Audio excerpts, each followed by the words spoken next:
ওকে, so এই যে load অ্যাসাইনের পার্টে যা যে আছে আর কি, এই যে তো তার কাজ হবে শুধু বেশি কিছু না, ওই স্লাইড, অল্প কিছু স্লাইডের ভিতরে যা যা আছে, এই যে আগে যা করা হয়েছে এগুলি জাস্ট একটা সামারি দেওয়ার চেষ্টা করবে আর কি। যেমন ফার্স্ট স্লাইডে লোড অ্যাসাইন হেডিং দিয়ে এই যে আমরা যে কোড ইউজ করে যে আমরা ভ্যালুগুলি ইউজ নিয়েছিলাম এই ছবিটা অ্যাড করলি। তারপর পরের স্লাইডে এই যে লাইভ লোড কোন ফ্লোরে কোনটা ইউজ করেছি, লাইভ লোড একটা হেডিং দিয়ে, তারপরে যে এই যে তিনটা যে ক্যাটাগরি ইউজ করা হয়েছিল এই তিনটা ক্যাটাগরি আর কি স্লাইডে শো করালে আর কি। তারপরে যে finish floor finish load, floor finish লোডের জন্য একটা সেকশন, পার্টিশন ওয়ালের জন্য একটা সেকশন, তারপর পার্টিশন ওয়াল আর এক্সটার্নাল ওয়ালটা সেম স্লাইডে রাখতে পারছে আর কি।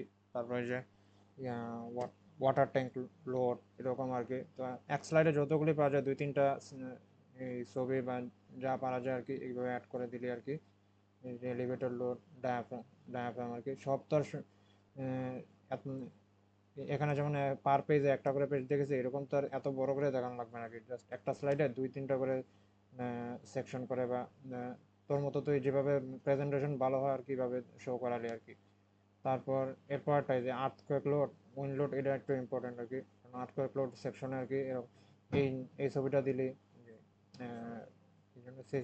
সিসমিক লোডের এই ছবিটা দিলি। তারপর এটা এই যে অকুপেন্সি ক্যাটাগরির জন্য এটা বা এই যে এটা যেটা ইম্পর্টেন্ট আর কি, যে যেমন এটা এটা দেখালে আর কি। এরপর তারপর এই যে আমরা যেই ভ্যালুগুলো অ্যাসাইন করেছিলাম এই এই পার্টটুকু ইম্পর্টেন্ট, এটা একটু শো করা আছে আর কি একটা স্লাইডে। তারপর উইন্ডোডের জন্য সেম আর কি, এই যে টেবিলটা, তারপর এই যে ভ্যালুর পার্টটা আর কি। আর এই যে লোড কম্বিনেশনের ফ্যাক্টরগুলো এটা যদি বেশি স্লাইড বেশি হয়ে যায় তাহলে দেখানোর দরকার নেই আর কি। আর যদি মোটামুটি 10-12 পেজের মধ্যে কভার করতে পারো তাহলে এটা শো করাই আর কি, তোর ইচ্ছা আর কি। তারপর একেবারে লাস্টে এই যে আমাদের যে মডেলটা, ওকে এই দুইটা স্লাইড, দুইটা ছবি শো করাইছে আর কি। জাস্ট এই যে আমি ওয়ার্ড ফাইলটা দিয়ে দিলে ওখানে ছবিটা ছবিতে ক্লিক করে জাস্ট কপি করে পাওয়ার পয়েন্টে গিয়ে পেস্ট করবি, শুধু আর কিছু না আর কি, পাওয়ার পয়েন্টে গিয়ে পেস্ট করবি।